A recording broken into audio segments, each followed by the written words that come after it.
A gente vai apresentar o trabalho sobre a rede Ethernet. Bom, ela foi criada no início dos anos 70 por Robert Metcalfe e David Boggs.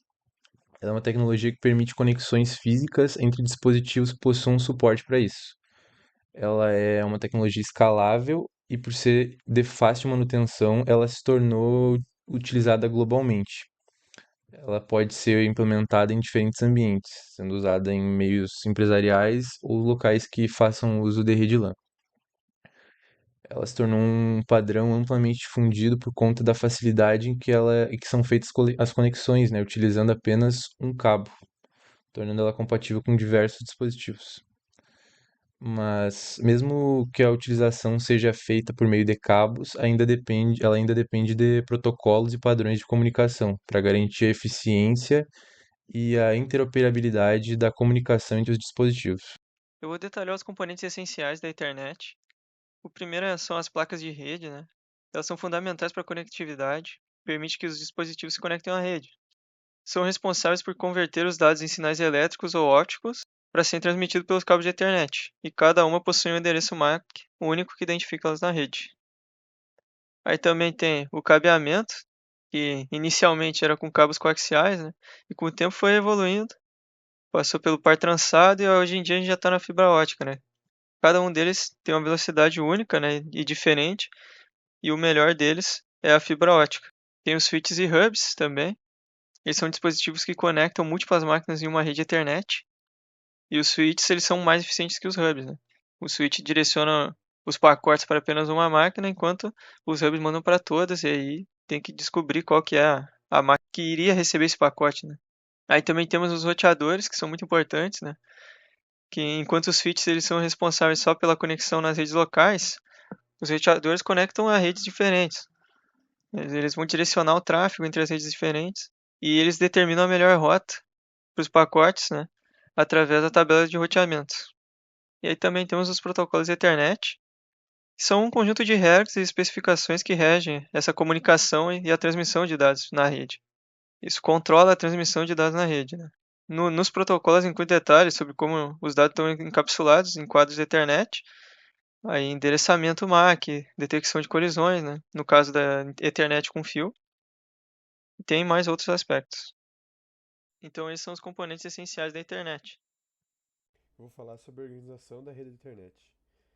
A internet, como ela é uma das redes locais mais proeminentes e surgiu como uma solução para conectar os computadores em ambientes distribuídos, a organização dela é estruturada em camadas, seguindo os padrões e normas da IEE 802, que tem como objetivo definir a padronização das camadas física e enlace. Então, sobre as camadas da internet, tem a camada física, que é responsável pela transmissão física dos dados por meio de cabos, como fibra ótica. A camada de enlace de dados, que ela é implementada na internet e subdividida em duas subcamadas, LLC e MAC. Por exemplo, a MAC ela é crucial para fornecer endereçamento físico, controlar acesso e detecção de erros. É a camada de rede, que ela não é uma parte direta da internet, mas ela interage com os protocolos, como o protocolo IP para roteamento e endereçamento. E o controle de acesso ao meio, que é uma estratégia, a principal estratégia é CSMA-CD, que lida com o acesso compartilhado ao meio. Então, os dispositivos verificam antes de transmitir, em caso de colisão, eles aguardam um tempo aleatório para a retransmissão. Bom, vindo aqui agora para o tópico 4, que é a padronização da internet. A padronização da internet ela é a característica que é essencial e é responsável por garantir que dispositivos fabricados por diferentes empresas, né, por diferentes fabricantes, funcionem entre si, consigam se comunicar de forma harmônica, né? Então, quando se trata de internet, que é justamente uma tecnologia de comunicação, é uma característica essencial, né, indispensável para o seu funcionamento. E, se tratando dela, a gente tem alguns pontos que vale a pena serem citados. A primeira delas é que a gente tem dois grupos. O primeiro deles, o IEE, que é Instituto de Engenheiros Eletricistas e Eletrônicos, né? E o Grupo de Trabalho da Internet. Os dois, em conjunto, são os principais grupos responsáveis por essa questão da padronização, né? O IEE ele é um grupo responsável principalmente por definir e atualizar os padrões da internet que já existem no mercado, enquanto que o grupo de trabalho da internet ele é mais responsável por tanto definir novas tecnologias da internet, também promover a interoperabilidade entre sistemas, né? Então os dois, em conjunto, eles são os principais órgãos responsáveis por essa questão de padronização, né? Bom, vindo aqui agora para a próxima parte, as normas ao longo do tempo, basicamente a evolução da internet ao longo do tempo.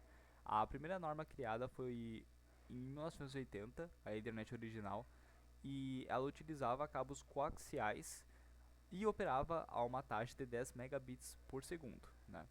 Ela foi pioneira na questão de conexão em redes locais e estabeleceu a base da comunicação na internet, basicamente serviu de pilar, né, para as outras normas que vão ser citadas logo em seguida. A segunda norma aqui é a Fast Ethernet.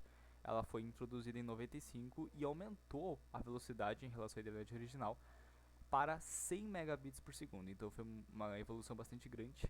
Ela é compatível com a internet original e utiliza cabos de par trançado e fibras ópticas. Então são tecnologias bem melhores que ampliaram bastante a versatilidade dela em relação à internet original.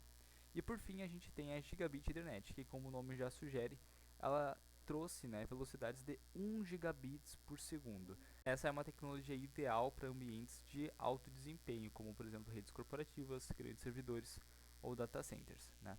Vindo aqui agora para etapas do processo, que se referem às etapas do processo de padronização, colocadas de uma forma genérica. A primeira delas, identificação, é a etapa onde são determinadas as necessidades da indústria em relação às redes de computadores. Então, por exemplo, qual é a necessidade da indústria de redes no momento?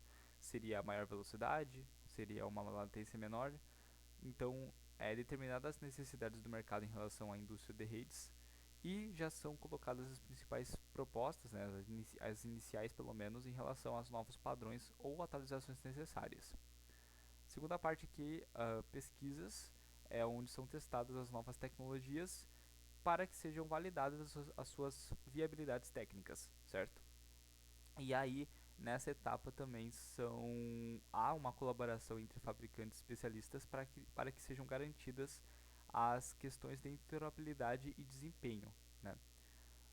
E a terceira parte, afinal, é a aprovação formal, então é a etapa onde as tecnologias testadas são submetidas para aprovação e, caso aprovadas, elas se tornam novas normas para o Instituto de Engenheiros Eletricistas e Eletrônicos. Ok? E outras duas questões importantes que valem a pena serem citadas na questão de padronização da internet. A primeira delas, a importância para a interoperabilidade e evolução. A interoperabilidade ela é uma característica importante na questão da padronização, porque é a interoperabilidade que garante realmente essa questão de que dispositivos diferentes, né, fabricados por diferentes marcas, funcionem com dispositivos fabricados por outras marcas. Essa questão da interoperabilidade ela reduz custos e também simplifica o processo de desenvolvimento. Então é uma questão importante a ser aplicada na questão da padronização da internet. E por fim a gente tem o papel na expansão contínua da tecnologia, que justamente por conta dessa expansão contínua da tecnologia, a internet ela pode ser aplicada em aplicações mais variadas, como infraestrutura em nuvem, redes corporativas ou também domésticas. Então a internet ela consegue essa variedade de aplicações graças à expansão contínua da tecnologia. Bom, professor, então, eu vou falar aqui sobre as velocidades de transmissão da Ethernet. A gente está usando a padronização BASE-T como referência.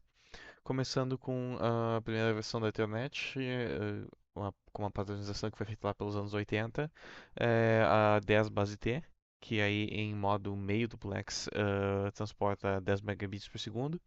Passando para metade dos anos 90 tem aí a Fast Ethernet, que também é conhecida como 100 base T, que é 100 megabits por segundo em meio duplex. E depois, para temas mais modernos, tem a Gigabit Ethernet, 1000 base T, que é 1 gigabit por segundo em meio duplex.